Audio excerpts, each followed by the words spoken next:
할렐루야. 네, 여러분 반갑습니다. 네, 다 아시다시피 우리 담임 목사님께서 지금 필리핀 선교를 위하여서 오늘 저녁 비행기라서 3시에 가신 걸로 알고 있는데, 그때 비행기 시간 때문에 가시는 바람에 오늘 이 시간에는 제가 2과 2장을 제가 전하게 되었습니다.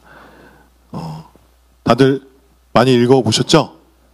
예, 저도 열심히 읽었는데 봐도 쉽지 않은 것 같습니다. 그래도 함께 읽으면서 과연 우리에게 어떤 말씀을 하고 계시는지를 함께 파악했으면 좋겠습니다. 2장인 예수님의 주 되심입니다. 우리는 예수님을 주님이라고 이렇게 부르고 있죠.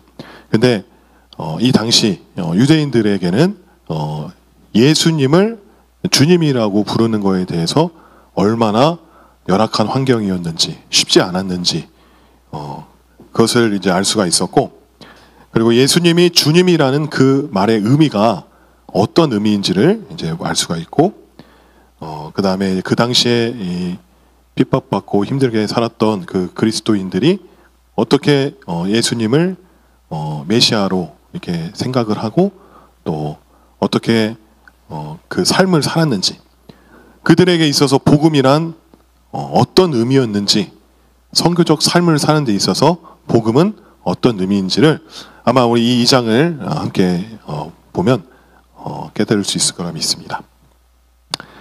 47조 2장 예수님의 주 되심입니다.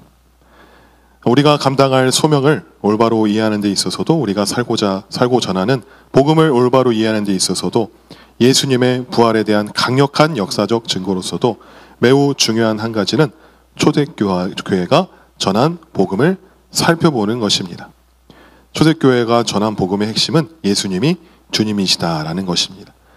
사실 이 복음의 시작은 예수님의 부활에서부터 시작되었다고도 과언이 아닙니다. 그렇다면 예수님이 부활하시고 제자들에게 40일 동안 있으셨다가 하늘로 승천하시면서 이제 제자들에게 성령을 받으라, 기다리라 해서 간절히 마가의 다락방에서 오순절날 성령을 받지 않았습니까? 그러니까 사실 이 복음이란 것은 예수님의 부활하심으로부터 시작이 되는데, 그 예수님의 부활하심에 대한 생생한 그들의 증언과 또한 그들의 모습 속에서 예수님의 부활이 어떻게 적용되는지를 보려면 바로 초대교회의 모습을 살펴봐야 한다는 것이죠. 그래서 그 예수님의 부활은 예수님이 주님이 되신, 주 되심을 드러냈습니다. 우리가 앞장에서 살펴본 것처럼 예수님이 이 땅에 오셨을 당시 세계에서 죽은 자의 부활을 믿는 사람은 오직 유대인들 뿐이었습니다. 왜냐하면 이들은 이제 메시아 사상이기 때문에 그 당시 이교도들의 사상에는 부활과 조금이라도 비슷한 것조차 없었습니다. 그런데 톰 라이트는 초대교회가 전한 예수님의 부활은 그 당시 유대인들이 가지고 있던 부활에 대한 신앙과 7가지가 다르다고 말을 하고 있습니다.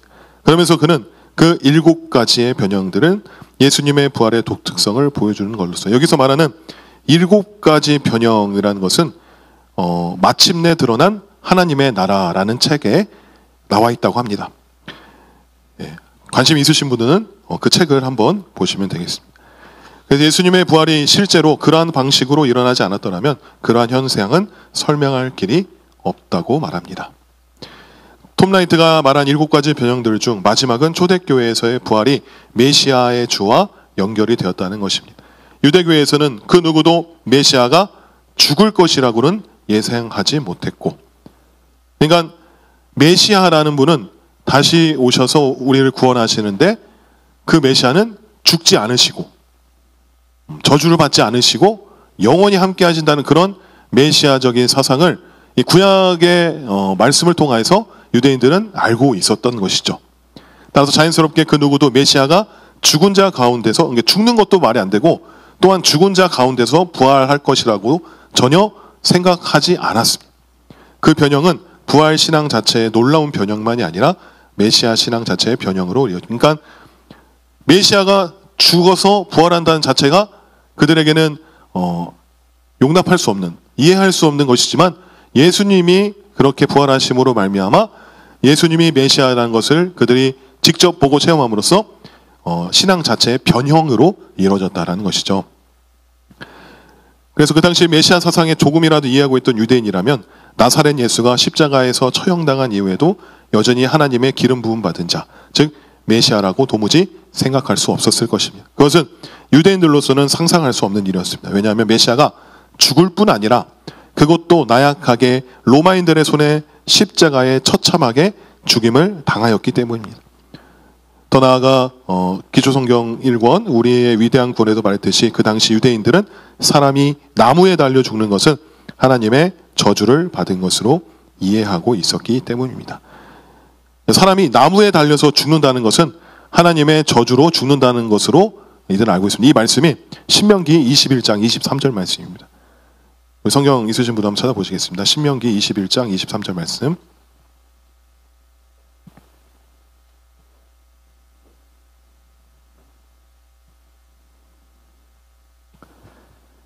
제가 읽어드리도록 하겠습니다. 그 시체를 나무 위에 밤새도록 두지 말고 그날에 장사하여 내 하나님 여호와께서 내게 기업으로 주시는 땅을 더럽히지 말라. 나무에 달린 자는 하나님께 저주를 받았음이니라. 그러니까 이 자연스럽게 유대인들은 이 구약의 이 모세오경 이런 걸 통해서 어떤 모습이 어떤 뜻인가를 이 말씀을 통해 당연히 다 알고 있었기 때문에 사람이 나무에 달려 죽음을 당했다는 것은 하나님의 저주가 임한 것이라는 것을 당연히 그들은 그렇게 알고 있었을 것이죠. 그러나 초대교회는 매우 일찍부터 바로 예수님의 부활 때문에 예수님이 참된 메시아라고 단언했습니다. 그런 유대인들이 대부분이었을 텐데 이 유대인들이 어떻게 그 예수님의 그 죽으심과 부활하심을 보고 그들은 이해가 안 됐지만 어떻게 메시아로서 단언을 했냐. 우리는 바울 서신서 이전에 확립된 초기 신경으로 여겨지는 것들로부터 그 사실을 확인할 수 있습니다. 우리는 이 지점에서 만약 예수님의 부활이 없었다면 초기 그리스도인들이 예수님을 메시아로 믿은 사실을 설명하기가 불가능하다는 점을 지적해야 할 것입니다. 부활과 신성화 사이의 관계만 하더라도 그렇습니다. 톰 라이트는 그 당시 유대인의 경우든 이교도의 경우든 부활과 신성화 사이에는 어떠한 암묵적 연결고리도 없었다고 말합니다. 그러니까 그들이 이교도든 어떤 사람들이든 그들이 신성시 여기는 그런 존재가 있을 것인데 그게 왕이든 어떤 이단이든 그런 것들을 봐도 그들이 신성시 되는 것은 보통 자연스러운 일이지만 그들이 죽어서 부활한다는 것은 없었다는 것이죠. 그래서 앞에서 언급한 대로 고대 로마인들의 최근에 죽은 황제가 천국에 가서 이제 신이 되었다고 선언을 할 때도 그 황제가 죽음에서 부활했다고 말하는 것은 전혀 아니었고 그런 말은 아예 생각조차 하지 않았다는 것입니다. 그런데 초대교회에서는 바울 이전에 매우 이른 시기부터 하나님께서 예수님을 죽은 자 가운데서 부활시킴으로써 예수님이 메시아이시고 하나님의 아들이심을 능력으로 선포하셨다고 믿고 살고 선포했습니다. 그러니까 이제 예수님이 죽으시고 부활하셨다라는 것을 직접 보고 체험했기 때문에 예수님이 메시아다라는 것을 그들은 깨달을 수 있었다는 것이죠. 만약에 그 말이 사실이 아니고 그냥 그 말을 뭐 제자들이나 여러 이제 추종자들이 예수님 그냥 말로만 예수님은 우리의 메시아이시고 하나님의 아들이시고 십자가에 죽으시고 부활하셨다는 것을 그냥 말로만 전했다면 이 유대인들은 절대로 믿지 않았을 것입니다. 하지만 그 예수님의 부활하심이 실제로 일어났고 그들을 본 사람들이 있었기 때문에 예수님이 메시아이시고 하나님의 아들이시고 부활하셨다는 것을 직접 봤기 때문에 이들이 메시아로 이제 인정을 했다는 것이죠. 그런 사실을 볼 수 있는 대표적인 구절 하나는 로마서 1장 2절의 4절입니다. 이 복음은 하나님이 선지자들을 통하여 그의 아들에 관하여 성경에 미리 약속하신 것이나 그의 아들에 관하여 말하면 육신으로는 다윗의 혈통에 나셨고 성결의 영으로는 죽은 자들 가운데서 부활하사 능력으로 하나님의 아들로 선포되셨으니 곧 우리 주 예수 그리스도시니라. 이 구절은 초대교회가 고백하고 살고 전한 그 복음의 핵심적인 내용을 담고 있습니다. 많은 학자들은 이 구절의 3, 4절 속에 바울 이전에 확립된 초기 예루살렘 교회의 신앙 고백이 들어있다고 믿습니다. 그래서 우리는 여기서 초대교회는 매우 이른 시기부터 예수님을 다윗의 자손으로 오신 메시아로, 더 나아가 하나님의 아들로 믿고 고백하고 전했던 것을 볼 수 있습니다. 참고로 메시아라는 말과 그리스도라는 말은 같은 말입니다. 메시아는 히브리어, 그리스도는 헬라어일 뿐입니다. 이 구절에서 볼 수 있듯이 예수님의 부활이 그 모든 것을 가능케 했습니다. 그러니까 전혀 믿을 수 없던 그 유대인들의 사상 속에서 예수님이 메시아라고 그들이 믿고 이해할 수 있었던 그 이유는 바로 예수님의 부활이 있었기 때문. 만약에 예수님의 부활이 없었다면 이 모든 것들은 그 당시 전혀 상상할 수도 없는 것들이었습니다. 기독교 기원 분야에서 매우 훌륭한 학자였던 독일 튜빙겐 대학의 마틴 행겔은 초대교회가 자신들의 선포하는 복음의 메시지를 간략하고 효과적으로 정리해 선포했는데, 그들은 그것들을 세 가지 출처에서 얻게 되었다고 말했습니다. 그 세 가지 출처는 첫 번째, 현재 자신들이 경험하고 있는 부활하신 주님, 그리고 예수님 자신이 메시아이심에 대해서 가르치셨던 말씀에 대한 기억, 유대인들이 누구나 기억하여 외우고 있었던 메시아에 관한 시편들입니다. 그렇죠. 직접 자신들이 경험하고 봤던 그 부활하신 주님을 봤고, 또한 그 예수님께서 생전에 혹은 부활하신 후에 자신이 메시아이심에 대해서 가르치셨던 그 말씀에 대한 그 기억이 있었고, 그래서 유대인들이 누구나 기억하여 외우고 있었던 그 메시아에 관한 시편들을 예수님을 봄으로써 이렇게 교차 검증이라는 것을 하면서 이분이 정말 메시아이시구나, 정말 하나님의 아들이시구나라는 것을 깨달을 수 있었다는 것이죠. 그래서 이 초대교회가 전한 복음의 핵심은 예수님이 주시라는 것입니다. 앞에서 살펴본 로마서 1장 3절에 4절에 볼 수 있지만, 초대교회가 믿고 고백하고 살고 전한 복음의 핵심은 예수님이 주님이시다라는 것이었습니다. 혹은 예수 그리스도가 주님이시다라는 것이었습니다. 우리는 대표적으로 빌립보서 2장에서 그것을 잘 볼 수 있습니다. 지금 50페이지 하고 있습니다. 우리 빌립보서 2장 5절에서 11절 한번 다 같이 함께 읽어보도록 하겠습니다. 너희 안에 이 마음을 품으라. 곧 그리스도 예수의 마음이니 그는 근본 하나님의 본체시나 하나님과 동등됨을 취할 것으로 여기지 아니하시고 죄를 가지사 사람들과 같이 되셨고 사람의 모양으로 나타나사 자기를 낮추시고 죽기까지 복종하셨으니 곧 십자가에 죽으심이라.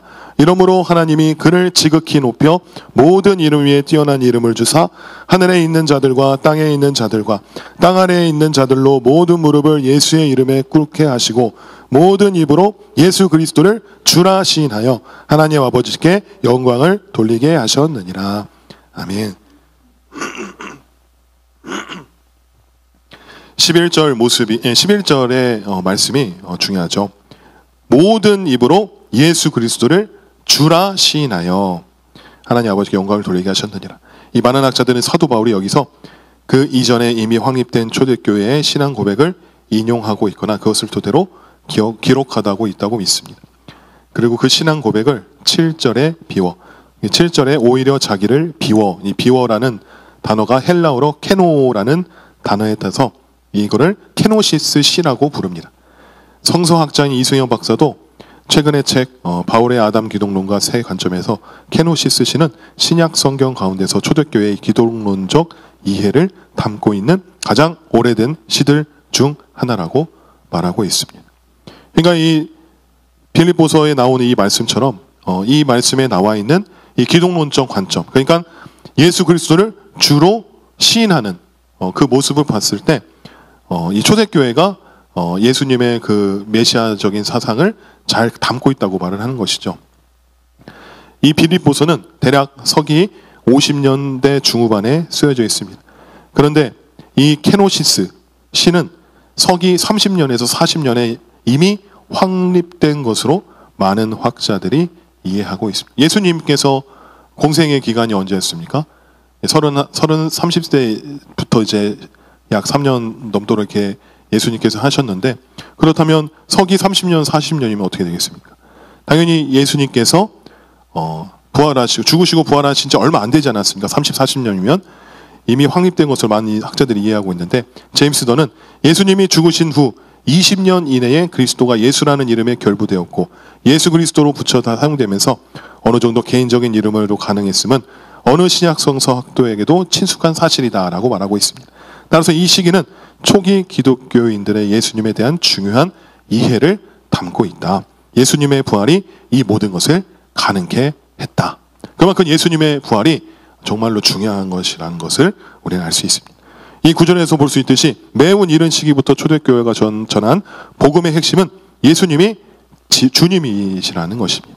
그래서 로마서 10장 9절, 고린도전서 12장 3절에는 그것이 이제 정형화된 표현을 합니다. 우리 함께 읽어보겠습니다. 시작. 내가 만일 내 입으로 예수를 주로 시인하며 또 하나님께서 그를 죽은 자 가운데서 살리신 것을 내 마음에 믿으면 구원을 받으리라. 그러므로 내가 너희에게 알리노니 하나님의 영으로 말하는 자는 누구든지 예수를 저주할 자라 하지 아니하고 또 성령으로 아니하고는 누구든지 예수를 주시나 할 수 없느니라. 그러니까 우리가 살아가는 우리의 관점에서 그냥 예수님을 주님이라고 부르는 것은 어려움이 없지 않습니까? 그냥 주님이라고 하면 되지 않습니까? 물론 이제 안 믿는 그런 불신자들한테는 이해가 되지 않고 그럴 수 있겠지만 우리가 주님이라고 부르는 것은 전혀 그 거리낌이 없었지만 이 당시 이 유대인들에게 있어서 예수님을 메시아로 주님이라고 부르신다는 것은 그렇게 쉽지 않은 상황이었다는 것. 근데 그것을 가능케 할 수 있었던 것은 예수님의 부활이 가능케 했다. 이렇게 알면 되겠습니다. 예수님이 주님이라는 말의 의미입니다. 초대교회가 전한 복음의 중요성을 올바로 이해하려면 초대교회가 전한 복음의 핵심이 예수님이 주님이시다였다는 사실을 아는 것 못지않게 당연히 그 말의 의미가 무엇인지를 아는 것이 중요한 것이죠. 우선 예수님이 주님 혹은 주라고 말할 때 그 단어는 헬라어로 퀴리오스입니다. 그래서 예수님이 주님이시다라고 말할 때 거기에는 세 가지 매우 중요한 의미가 내포되어 있습니다. 주님이라는 뜻은 첫 번째로는 주인이라는 뜻, 내 삶의 주인. 퀴리오스라는 단어는 그 당시 단순히 주인을 의미했습니다. 때로는 그 단어가 존경의 표시로 사용되기도 했습니다. 이 로마 시대 가운데 그들의 이제 가족의 구성원을 보면 여러 이제 가족들이 이제 구성원이 있겠죠. 거기에 가장이 있을 것이고 그 가장은 그 가족뿐만 아니라 그들이 거느리고 있는 노예까지도 다 포함시켜서 이제 오이코스 이제 가족이라고 이렇게 칭을 하는데 그 안에서 가장이 뭐라고 불렸냐면 이 퀴리오스라고 불렸다는 것이죠. 그러니까 이 퀴리오스라는 단어가 어디에서 사용되었냐? 원래 예수님이 오시기 전에는 이제 그런 식으로 이제 사용이 되었다. 그리고 두 번째는 온 세상의 적법한 주인이요 통치자입니다. 우리는 예수님이 주님이시라는 말을 그 당시 그 배경에서 이해해야 합니다. 그런데 퀴리오스라는 단어는 그 당시 시저, 그 당시 왕이 있었죠. 그 시저가 자신에 대해 그리고 사람들의 시저에 대해 사용하였던 단어입니다. 그 말의 의미는 시저가 신의 아들로서 온 세상의 적법한 주인이라는 뜻이었습니다. 그 당시 사람들은 공공장소에서 황제의 흉상 앞에 향을 피우고 퀴리오스 카이사르, 시저는 주시다라고 선언하면서 충성을 바쳤습니다. 이승현 박사는 이 부분을 잘 표현하고 있습니다. 빌립보 교회가 속한 그리스 로마 제국은 황제 숭배 사상을 통하여 단일한 왕국을 유지하기 위한 종교 체제를 수립하였다. 로마의 황제 카이사르는 우주의 주인인 제우스의 아들로 간주되었고 따라서 그는 신적인 능력과 자질을 소유한 세상의 주로 선포되었으며 그가 전쟁을 끝내고 평화를 가져왔다는 소식은 그리스 로마 제국에 속한 모든 이들에게 참 복음으로 제시되었다. 그러나 빌립보서 2장 6절에 11절에 케노시스 씨는 로마의 황제가 아니라 예수님이 우주의 참된 왕인 하나님의 아들로서 우주의 주권을 소유하고 있다고 주장한다. 따라서 세상의 모든 백성들과 로마 황제들 자신들의 주로 숭배하는 것이 아니라 높아진 예수를 자신들의 주로 숭배해야 한다. 저는 이걸 이제 보면서 북한이 생각났습니다. 북한은 이제 거기는 이제 이 종교의 자유가 없잖아요. 그들은 어떤 동상 앞에서 이제 그들을 숭배하고 있습니까? 김일성, 김정은을 숭배하고 우리의 신이라고 이렇게 칭송을 받지만 여기도 마찬가지였다는 것이죠. 그 당시 로마의 황제 카이사르가 이제 제우스의 아들로 신의 아들로 간주되었고 또한 그가 전쟁을 끝나고 평화를 가져왔다는 소식은 그들에게 복음으로 이루어질 정도로 그렇게 받아들여졌다는 것이죠. 근데 그 왕을, 그 군주를 퀴리오스라고, 이제 주라고 이렇게 지칭을 하는데, 이 당시 그리스도인들은 누구를 주로 지칭했습니까? 예수를 지칭했습니다. 그러면 이제 어떻게 되겠습니까? 그 로마의 법이기도 하고, 그것을 이 왕을 숭배하는 그런 것을 신성시 여기고 그렇게 하는데, 그 왕이 아닌 예수를 주로 시인하고 고백을 한다면 이들이 어떤 수모를 겪게 될지 우리는 잘 이제 이해할 수 있겠죠. 초대교회는 그 시대의 시저가 아니라 예수님이 퀴리오스, 주라고 외치기 시작한 것입니다. 바울은 심지어 로마에서도 그렇게 외쳤습니다. 이것은 참으로 엄청난 일입니다. 초대교회가 속했던 로마 세계에서는 이 복음이란 단어, 이 헬라어로 유앙겔리온인데, 이 복음이란 단어도 일반적으로 황제의 즉위나 생일 등 황제의 소식을 알리는 전언을, 그러니까 그 당시에는 복음이라는 것이 황제의 생일이 다가왔다, 뭐 황제가 전쟁을 끝나고 다왔다, 이 그런 소식을 복음이라고 칭했었지만, 예수님이 오시고 나서 예수님이 행하신 그 일들을 보고 예수님이 우리를 위해 십자가에 죽으셨다, 부활하셨다, 우리의 모든 죄를 사하셨다, 이것이 이제 복음이 될 수 있다는 것이죠. 그런데 초대교회는 로마 황제만을 위해 사용되었던 그 단어, 특히 로마 황제를 지칭하기 위해 동전이랑 기념비에도 새겨졌던 주, 로드, 하나님의 아들, son of God 같은 표현을 예수님에게 사용했다는 것입니다.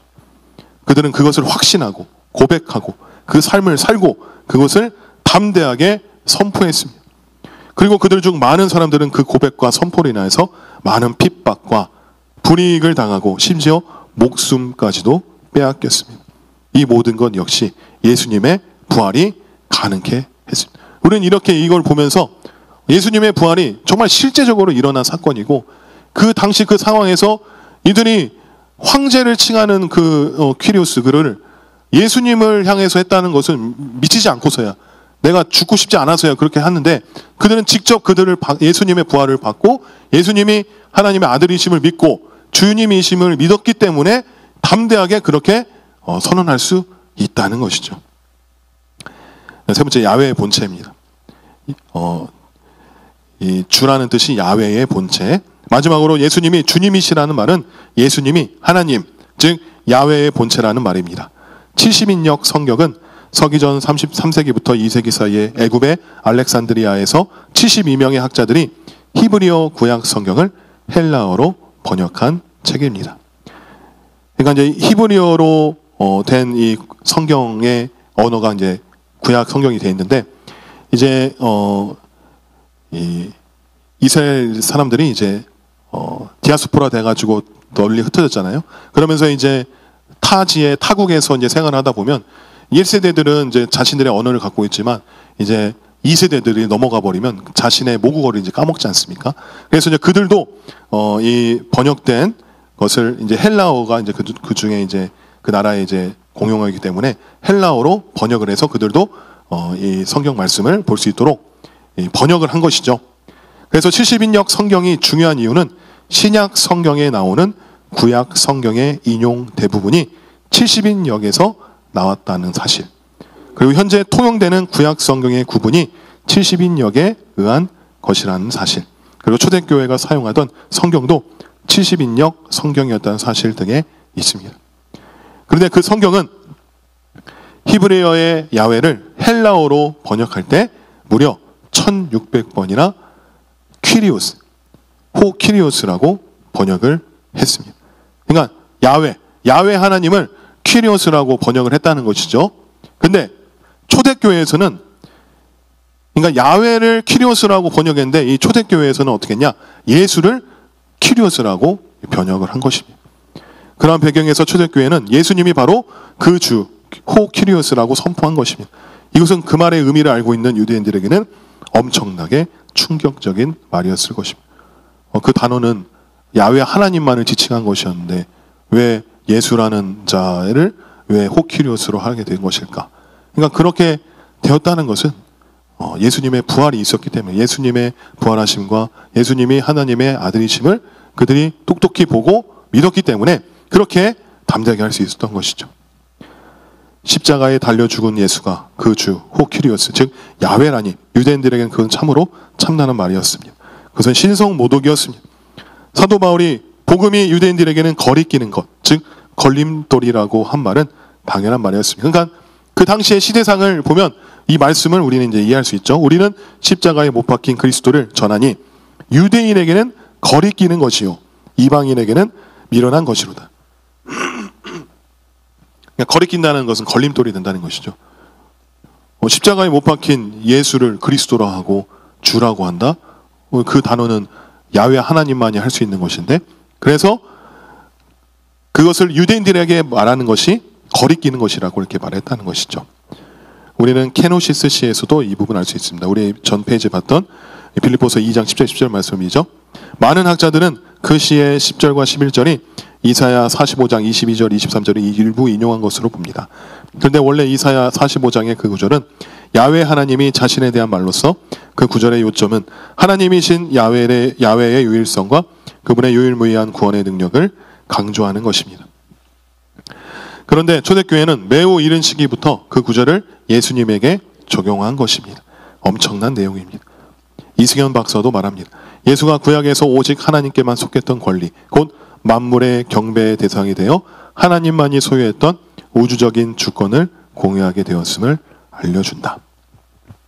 이 복음이라는, 우리 아까도 나눴는데 유앙겔리온, 복음이라는 단어도 마찬가지입니다. 복음은 좋은 소식을 의미했는데 그 당시 로마 시대에는 그것이 황제에 관한 소식을 의미했다는 것을 나눴습니다.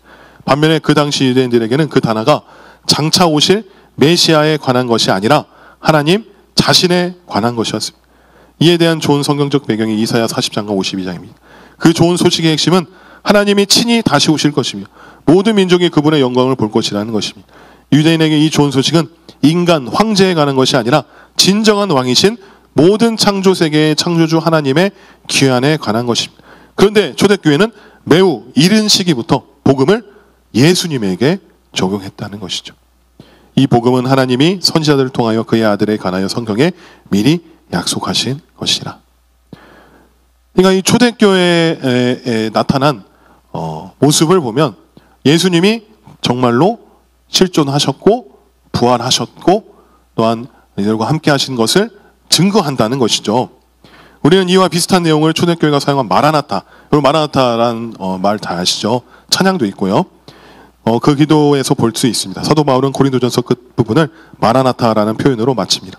마라나타는 예수님과 제자들이 사용했던 언어인 아람어입니다. 그러니까 예수님과 제자들이 나누는 그 언어가 아람어인데 실제로 사용했던 그 단어라는 것이죠. 마라나타라는 것이. 사도 바울이 헬라어를 사용하는 그리스도인들에게 편지하면서 이 문구를 사용한 것을 보면 이 문구가 원래 아람어를 사용하는 예수님의 제자들이 드리던 정착된 예배의 중요한 일부분이었는데 이제 헬라어를 사용하는 교회들에게도 알려져서 그들의 예배에도 사용되고 있었을 것을 의미합니다. 그러니까 사용하지도 않는, 그냥 잊지도 않는 그 지연한 얘기를 이 사도 바울이 쓸 이유가 없었다는 것이죠. 정말로 그 단어를, 그 언어를 예수님과 제자들이 사용했다는 것을 알고 있었기 때문에 그것을 자신이 서신을 쓰는 데서 그 마라나타라는 단어를 꼭 썼다는 것입니다. 10년 동안 로잔 운동의 신학위원장을 역임했고 로잔의 케이프타운 서역을 작성하는 데 핵심적인 역할을 했던 크리스토퍼 라이트는 이 부분을 이렇게 잘 표현합니다. 자, 우리 밑에 56페이지 함께 읽어보도록 하겠습니다. 시작. 바울은 친필로 쓰면서 그리고 자기 독자들이 그 말을 이해하고 그 말을 되풀이하기를 기대하면서 마라나타라고 소리치신다. 바울이 말한 마르라는 건 아람어는 주라는 의미임이 분명하다. 바로 그 다음 구절에서는 주 예수 그리스도의 은혜에 대해 말하기 때문입니다. 그리고 초기 기독교 공동체들이 사용한 아람어 표현은 예수님을 가리키는 것이 분명하다. 하지만 아람어 마르가 아람어를 사용하는 유대인들 사이에서 하나님, 즉 이스라엘의 하나님 야훼를 가리키는 용어로 사용되기도 했다. 그 말은 또한 권위 있는 위치에 있는 사람들에게 대해 사용되기도 했다. 하지만 당시의 아람어 문서들을 보면 그 용어가 하나님에 대해 사용된 경우가 대단히 많이 있다. 그래서 최초의 아람어권 신자들은 마르 예수님에게 호소함으로써 합법적으로 기도의 대상이 될 수 있는 단 한 분, 즉 하나님께 기도를 드린 것이다. 자, 우리가 고린도전서 16장 22절 말씀 한번 보도록 하겠습니다.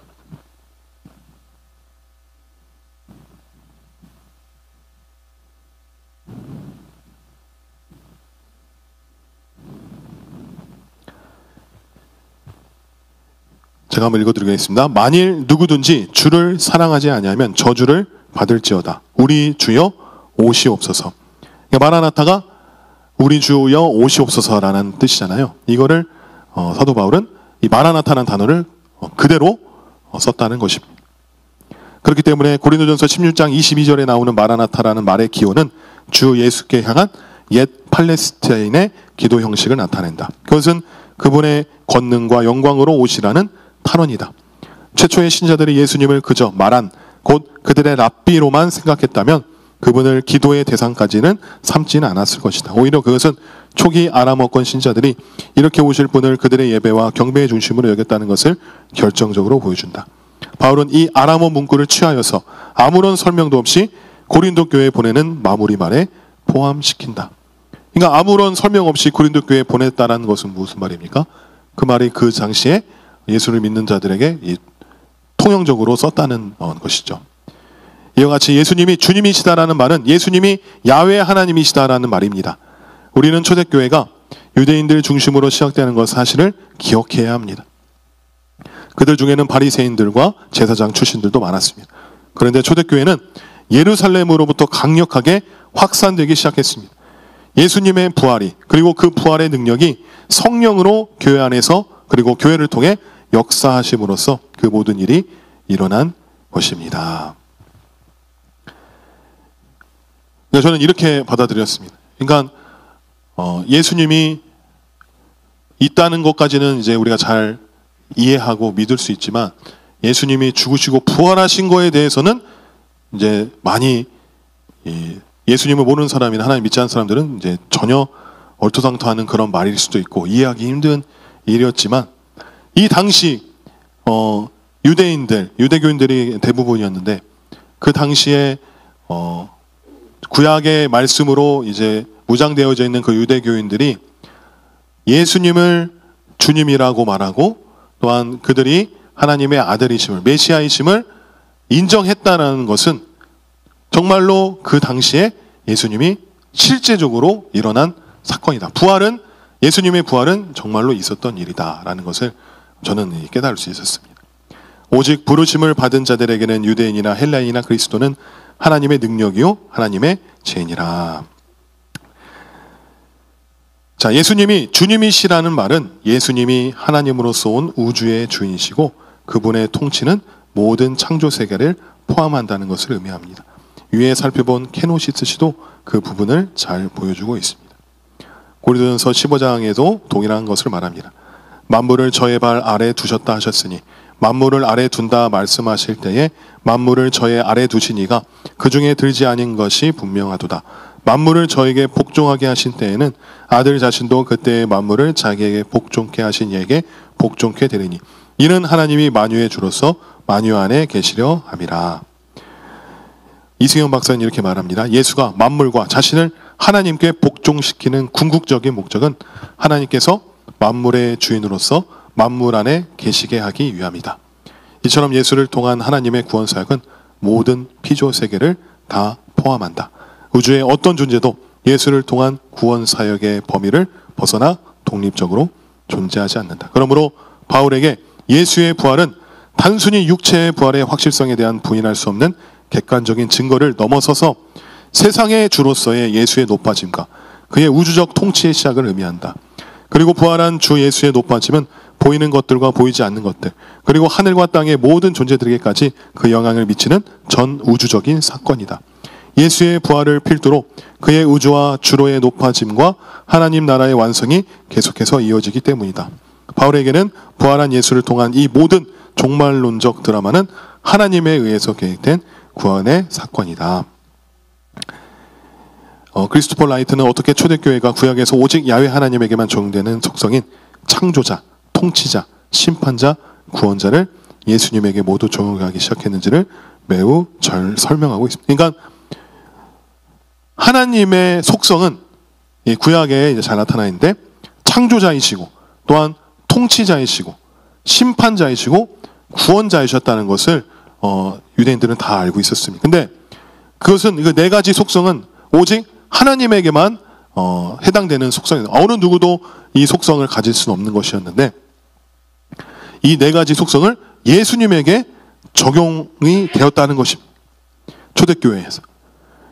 그 라이트는 이 점을 다음과 같이 잘 표현합니다. 어떤 이따금 사람들은 신약에는 예수님은 하나님이시다라는 말이 별로 많이 나오지 않는다. 그러나 우리는 이에 대해 감사해야 합니다. 영어의 신이라는 말은 헬라어의 데오스라는 말과 마찬가지로 사실상 너무나 막연하고 모호해서 그런 문장에 명확하거나 구체적인 의미를 부여하기 어렵다. 많은 고대 헬라인들이나 로마인들은 많은 현대의 힌두인들과 마찬가지로 그런 말을 들어도 별 거부 반응을 느끼지 않을 것이다. 신이라는 말을 정의하지 않거나 정관사 없이 사용하는 경우에 그렇다. 하지만 신약에서 발견되는 대단히 놀라운 사실이 있다. 그것은 이스라엘의 거룩하신 분인 야훼가 그 하나님이며 성경에 나온 그분의 정체성, 성품, 행동의 모든 풍성한 차원에서 초월적으로 유일하신 분이라고 믿은 사람들이 이 야훼를 주의 깊게 영속적으로 모든 세세한 항목까지 나사렛 예수와 동일화시켰다는 사실이다.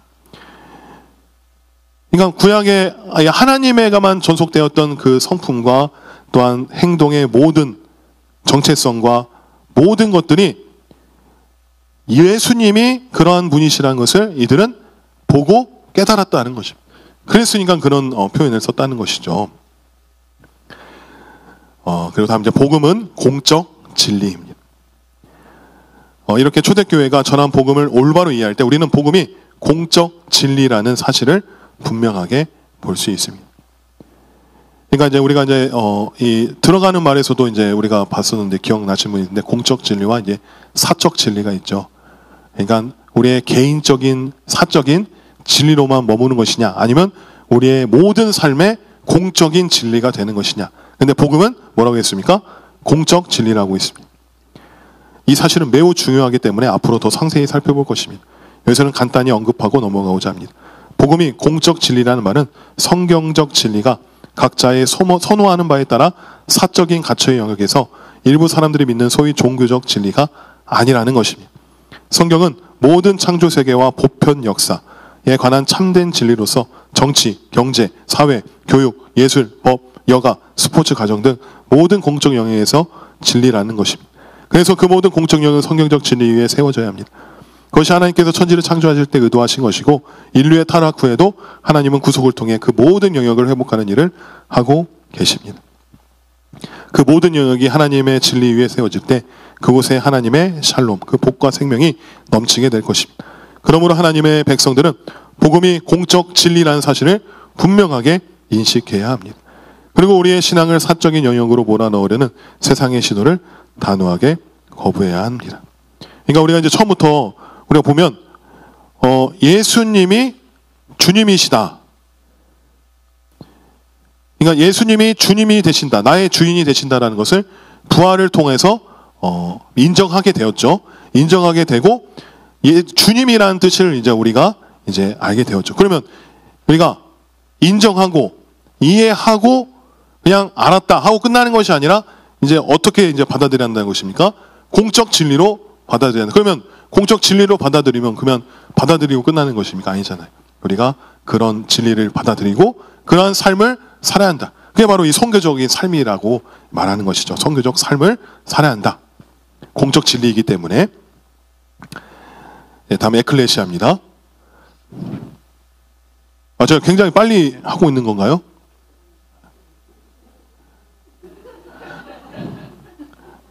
별로 안 남았는데 이게. 예? 예. 자, 에클레시아입니다. 초대교회는 복음이 더 나아가 성경적 진리가 공적 진리인 것을 분명하게 인식하고 모든 공적인 영역에서 그 복음의 실천을 위해 힘썼습니다. 그러니까 초대교회는 이제 이걸 깨달은 것이죠. 예수 그리스도의 복음이 우리에게 공적 진리가 돼야 한다. 그래서 그냥 내 자신이 믿는 종교적인 그런 사적인 진리에서 끝나는 것이 아니라 내 삶 전체에서 선교적 삶, 이 복음의 실천을 위해 힘썼다는 것이죠. 그리고 그로 인해 그들은 또 핍박을 받게 되었습니다. 우리는 초대교회가 자신들을 위해 에클레시아라는 단어를 채용한 것에도 그 점을 잘 볼 수 있습니다. 신약 성경의 배경인 그리스 로마 세계에는 사람들에게 종교적 가르침과 행습을 통해 개인 구원에 이르는 길을 제공하는 수많은 공동체가 있었습니다. 그러니까 이제 그리스 로마 세계 가운데 이 종교적 가르침과 행습을 통한 개인 구원에 이르는 길. 그러니까 반쪽짜리 복음이죠. 그런 것을 많은 공동체가 있었다는 것이죠. 이런 공동체를 지칭하는 헬라어 단어도 여러 개 있습니다. 초대교회의 적대자들은 초대교회를 그러한 디아소스와 헤라노스로 간주했으며 구성원들에게 미래적, 내세적 구원을 제공하는 사적인 종교 모임이라고 비난했습니다. 그러니까 그 삶을 살지 않고 그냥 사적인 진리로만 치부하는 자들에게 사적인 종교 모임이라고 비난했다는 것이죠. 그러나 초대교회는 자신들을 위해 그런 사적인 종교단체를 의미하는 명칭을 받아들이지 않았습니다. 우리는 디아소스와 헤라노스와 같이 사적인 종교 모임이 아니다. 그들을 지칭하는 말로 뭐라고 했습니까? 에클레시아라고 했죠. 만일 교회가 개인적인 종교의 하나로 취급받는 데 만족했더라면 로마 제국의 핍박을 피할 수 있을 것입니다. 그렇죠. 모든 공적 진리로서의 모든 삶을, 여기서 말하는 정치, 경제, 사회, 교육, 예술, 법, 여가, 스포츠, 가정 등 모든 공적 영역에서 그 나라의 법규와 이런 것을 황제를 위한 삶이 아니라 예수를 위한 삶, 예수님이 말씀하신 대로의 그 삶을 살아가게 된다면 당연히 핍박이 올 수밖에 없죠. 죽임을 당할 수밖에 없죠. 근데 만약 개인적인 종교의 하나로, 사적 진리로 그냥 본인이 그냥 내가 그냥 좋아하고 그냥 내가 사랑하는 것이야 라고 그냥 개인적인 것으로 머문다면 이 로마 제국의 핍박은 피할 수 있었겠지만 그 당시 그런 종류의 종교 공동체는 로마법으로 보호도 받았고 그들은 로마 제국의 공적 교리를 위협하지 않았기 때문에 피할 수 있었지만 이 에클레시아는 전혀 그러지 않았다는 것이죠. 그 당시 로마 제국에서 에클레시아라는 것은 도시의 문제를 해결하기 위해, 즉 공적인 일을 논의하기 위해 도시 서기관에 의해 모든 시민이 소집된 공적 회합이었습니다. 그러니까 이 당시에 에클레시아라는 단어의 뜻이 공적인 일을 논의하기 위해서 서기관들에 의해 모든 시민이 소집되는 그 공적인 회합을 에클레시아라고 이렇게 말을 했다는 것이죠. 특히 초대교회는 에클레시아에 하나님의라는 한정어를 붙여서 공적 모임으로 사람들을 소집한 분이 도시의 서기관이 아니라 하나님이라는 점을 분명히 했습니다. 우리는 하나님께서 우리를 부르셔서 우리의 모든 삶을 하나님의 말씀대로 나아간다. 에클레시아의 그런 모토였던 것이죠. 그래서 바로 하나님에 의해 부름받은 회합이었으므로 모든 사람이 참석해야 하는 모임이었습니다.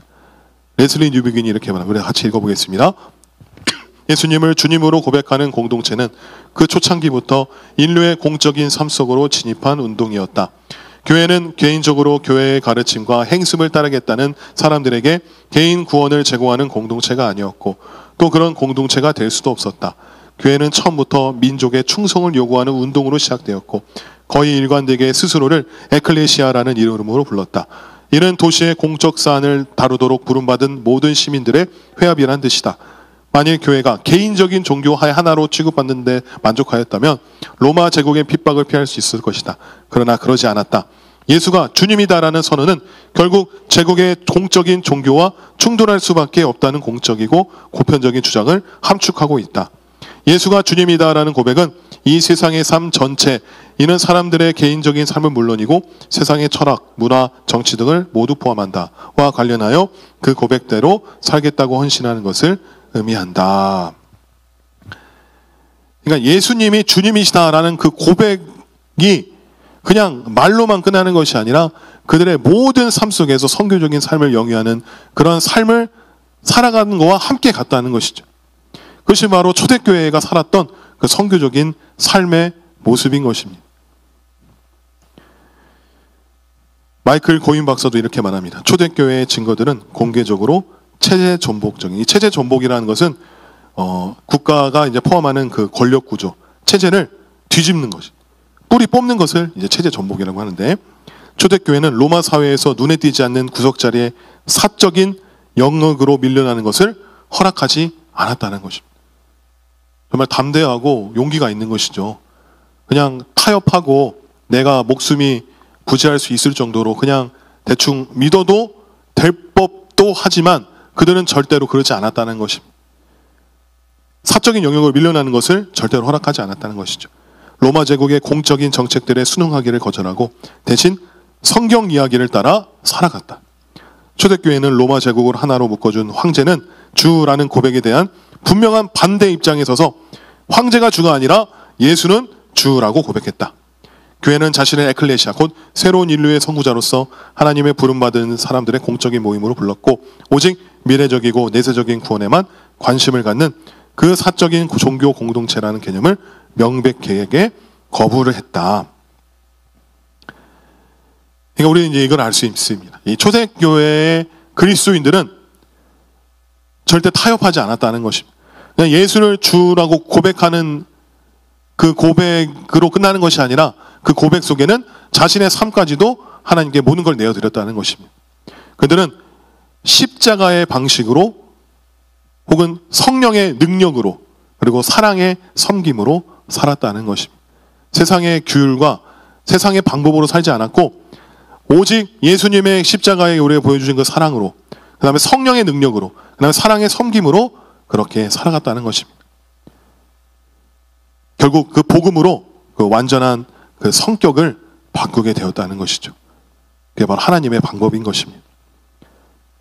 그렇다면 오늘날 우리 한국교회의 현실은 어떻습니까? 우리의 모습은 어떻습니까? 오늘날의 서구교회를 향한 레슬리 뉴비긴의 외침을 전하는 마이클 고인은 오늘날 한국교회가 처한 현실을 적나라하게 보여주는 것 같습니다. 오늘날 서구교회가 종종 초대교회에 거절했던 디아소스와 헤라노스가 되어간다는 그 뉴비긴의 슬픈 비평에 주목할 필요가 있다. 기독교 신앙은 공적 영역으로부터 쫓겨났고 사적 영역으로 추방되었다.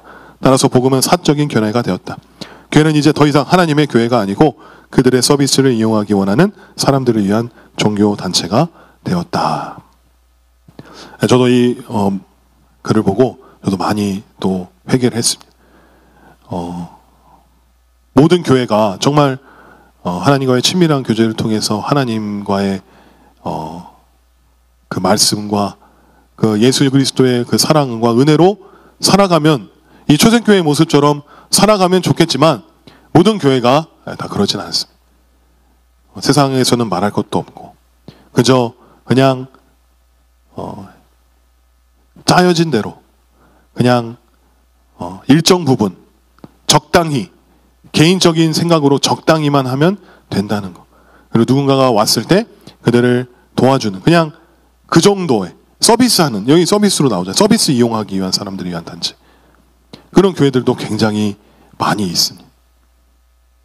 이런 것을 보면 여기서 말하는 이 복음의 공적 진리를 제대로 알지 못하고 있고 그냥 사적 진리로 개인적인 종교의 그런 모습으로 변화가 되고 있다는 것이죠. 그런 교회가 굉장히 많이 있다는 것입니다.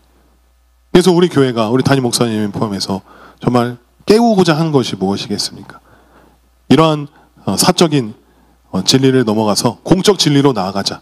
그러기 위해서는 우리 하나님을 아는 일에 힘써야 하지 않겠습니까? 하나님과의 친밀한 교제를 통해서 하나님을 알아가는 것, 그 다음에 그 아들이신 예수 그리스도를 믿는 일에 힘쓰는 것이지 않겠습니까? 그 복음이 우리에게 그런 말을 하고 있는 것입니다. 더 나아가 오늘날 많은 성도들은 우리의 구원을 그저 자신을 위한 위안 정도로 생각하는 게 이렇게 생각하는 사람이 많이 있습니다. 그냥 예수님은 하나님은 그냥 내 기도를 들어주시는 분, 그냥 내가 하고 있다가 어려울 때 찾는 그런 그냥 위안 정도로 생각하는 경향이 많이 있습니다. 우리의 신앙은 그것을 포함할 수 있지만 그것보다 훨씬 더 큰 것입니다. 우리의 구원을 사유화 혹은 개인화해서는 절대 안 됩니다. 당연히 우리는 우리를 구원하신 하나님의 은혜에 감사를 드립니다. 그러나 예수님의 십자가와 부활을 통한 구속은 그렇게 개인적인 것으로 환원, 축속할 수 있는 것이 아닙니다. 예수님을 통한 하나님의 구속은 모든 창조세계의 구속입니다. 그것은 예수님이 온 땅의 적법한 주인일 뿐 아니라 모든 피조세계의 주인이심을 의미한 것입니다. 그래서 팀 켈러는 이런 관점에서 오늘날 특히 복음주의 진영에서 우리가 전하는 복음의 핵심 중에서 매우 중요한 부분을 놓친다고 지적합니다. 그는 전통적으로 많은 사람이 복음을 오로지 십자가로만 보고 예수님이 우리 죄를 위해 죽으셨다라고만 제시한다는 것입니다. 그러한 복음 제시에서는 예수님의 부활은 곁다리로 덧붙여지는 기적일 뿐입니다. 그는 성경에서 복음의 핵심은 단순히 예수님은 주님이시다라는 것을 우리는 지적합니다.